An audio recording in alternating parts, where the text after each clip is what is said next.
So thankful that you have taken time out of your day to join us as we share insight from the Word of God.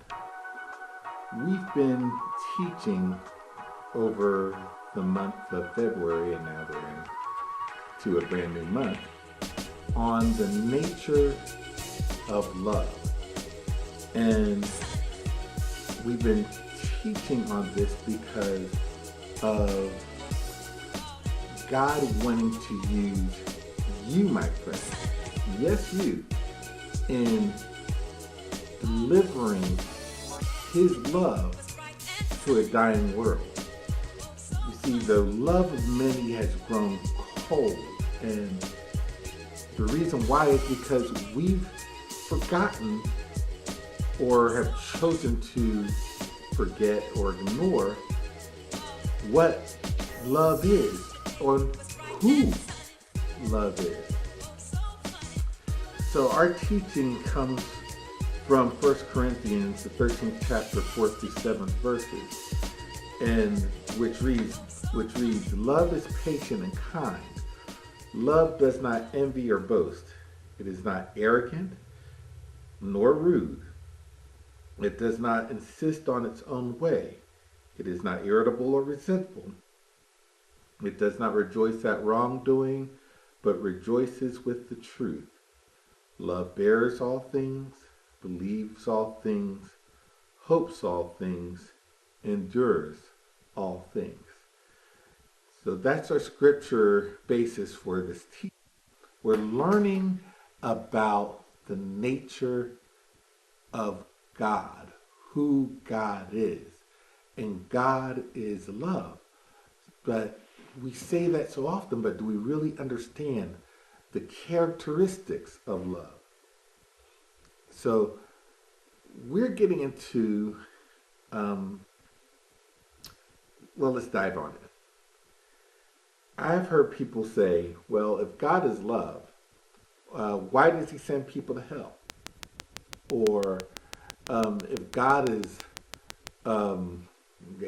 love, and He's patient, you just shared with us that love is patient. Well, shouldn't I have the time to search and to find my own way to Him? Let's see what the Word of God says. In the book of Revelation, the 18th chapter, we read how Babylon the Great had fallen and how God avenges the saints. And it reads, 22nd verse, and the voice of harpers and musicians and of pipers and trumpeters shall be heard no more at all in thee, and no craftsman or whatsoever craft he be shall be found any more in thee, and the sound of a millstone shall be heard no more at all in thee. And the light of a candle shall shine no more at all in thee, and the voice of the bridegroom and of the bride shall be heard no more at all in thee. For thy merchants were the great men of the earth, for by thy sorceries were all nations deceived. And in her was found the blood of prophets and of saints and of all that were slain upon the earth. This passage indicates that there was a time limit set for judgment to come to pass, and that time limit had expired. So you're like, okay, well, time limit set upon what? I thought love was patient. You mean love has a time limit? I mean, is it love constant? You just said God is love, and if God is eternal, isn't love patient, eternal? Isn't he just going to be there? Let's put a pin in that for a second. We'll get to that. So further on in the book of Revelation, we find God himself, Jehovah, God Almighty, the one true God, proclaims final judgment. And this is in Revelation, the 20th chapter, 7th through 15th verse. And I'm reading from the King James Version here. And when the 1,000 years are expired, Satan shall be loosed out of his prison and shall go out to deceive the nations which are in the four quarters of the earth, Gog and Magog, to gather them together to battle, the number of whom is as the sand of the sea. And they went up on the breadth of the earth, and compassed the camp of saints about, and the beloved city. And fire came down from God out of heaven, and devoured them. And the devil that deceived them was cast into the lake of fire and brimstone, where the beast and the false prophet are, and shall be tormented day and night forever and ever. In this 10th verse that we just read, the beast and the false prophet were already at this time cast into the lake of fire and brimstone, because it was prepared for them. It was prepared for the devil. It was prepared for the devil's angels, you see. Okay. 11th verse.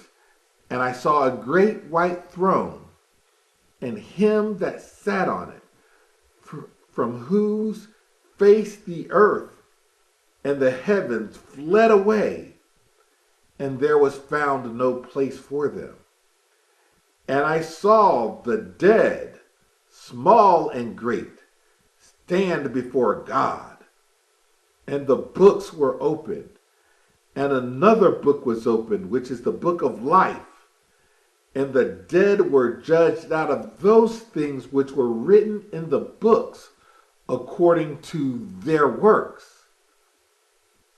And the sea gave up the dead which were in it. And death and hell delivered up the dead which were in them. And they were judged, every man according to their works. And death and hell were cast into the lake of fire. This is the second death. And whosoever was not found written in the book of life was cast into the lake of fire. So here we find that those who were deceived, those among the nations, those that were still surviving, still alive,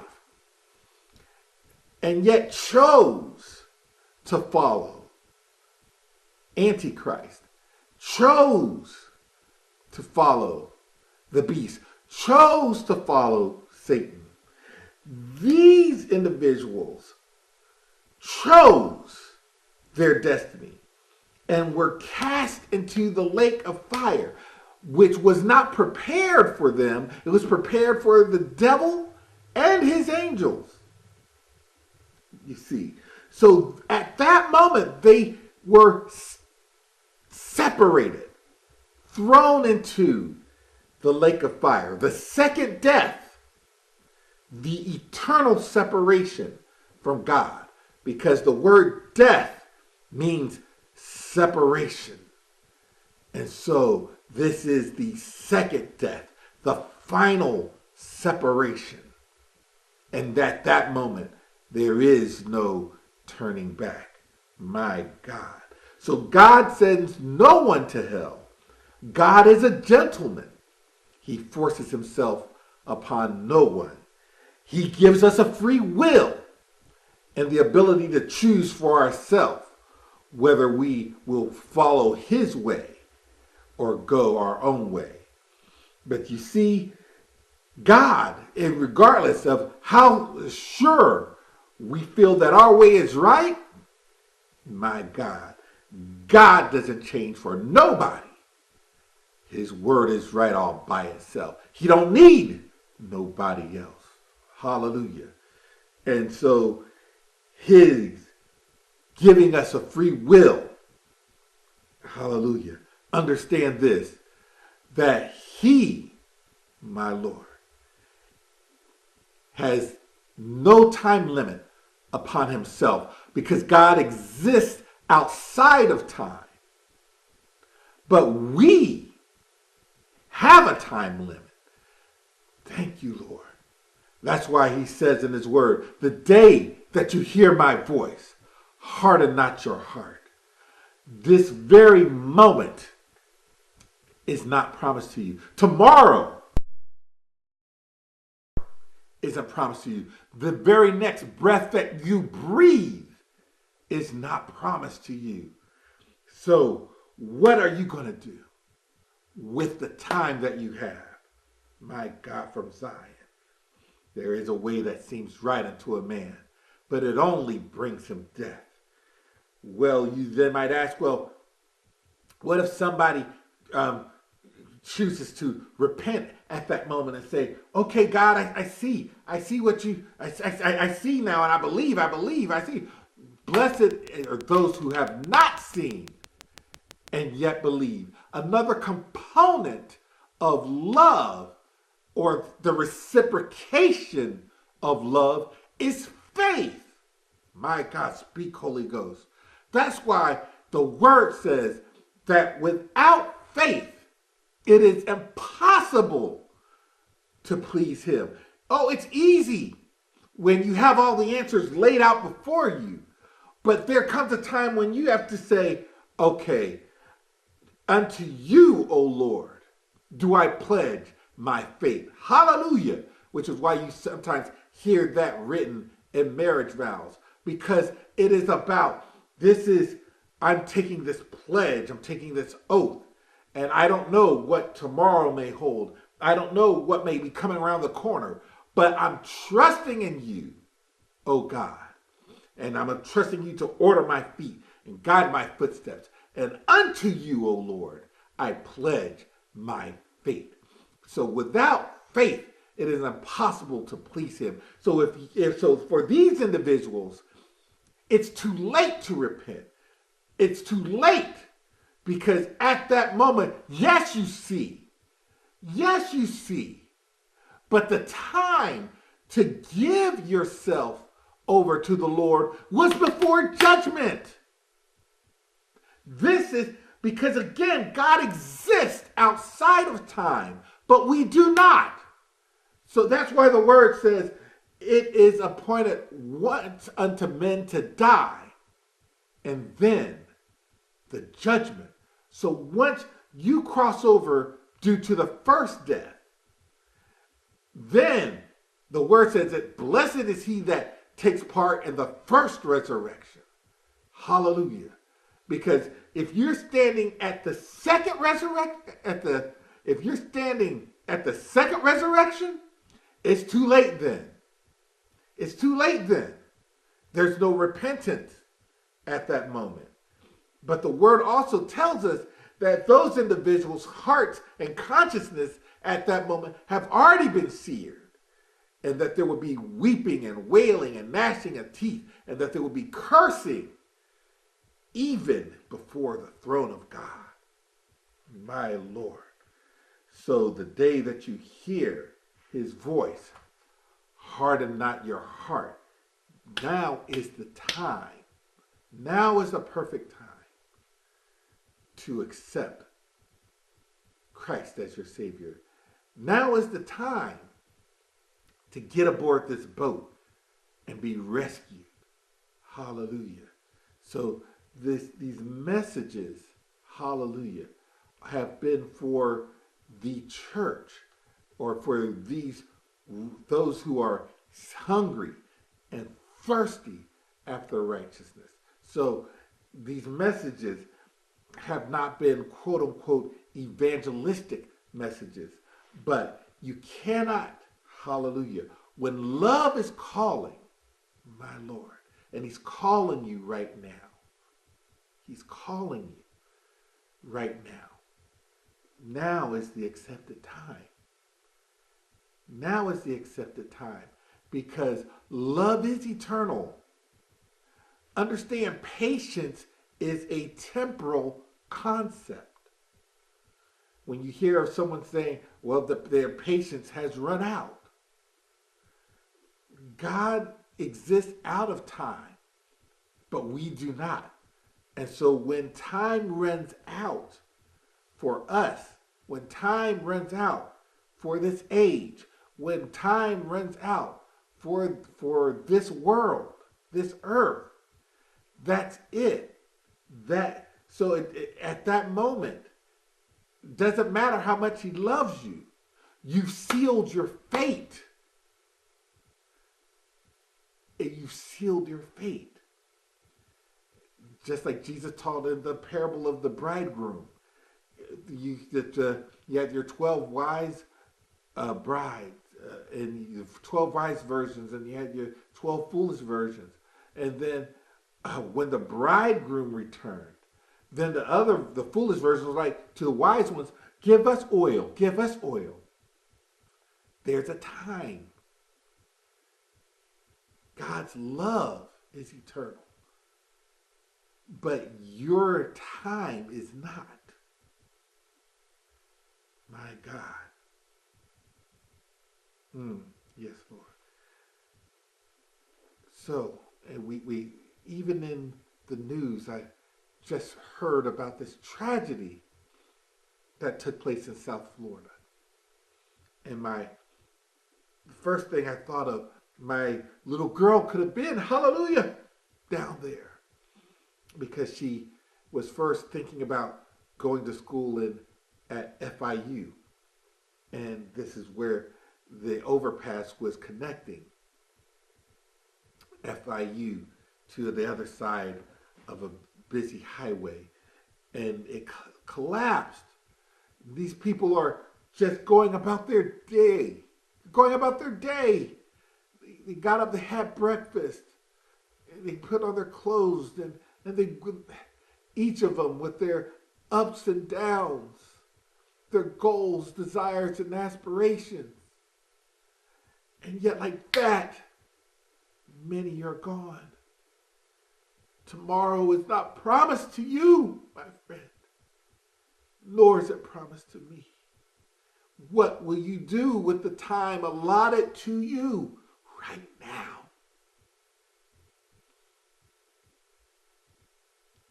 Pray this prayer with me. Heavenly Father, I come to you and I admit that I need you.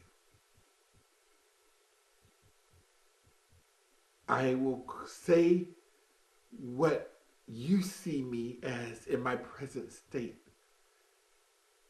I'm a sinner. And I was born into sin. But I come to you, Lord God, just as I am. And I ask you, Lord Jesus, to come into my heart. Lord God, in the name of Jesus, I believe that you sent your Son, Jesus, the Messiah, to die on a cross for the forgiveness of my sin, and that you rose him from the dead 3 days later, so that I too may be a part of the first resurrection. Lord Jesus, I choose to believe this, and I accept you into my heart, and I give you my life. Teach me your way. Endow me with your Holy Spirit. I believe that you are truly the Son of God, who was sent to take away my sins and the sins of the world. Thank you, Lord. Thank you, Jesus. Amen.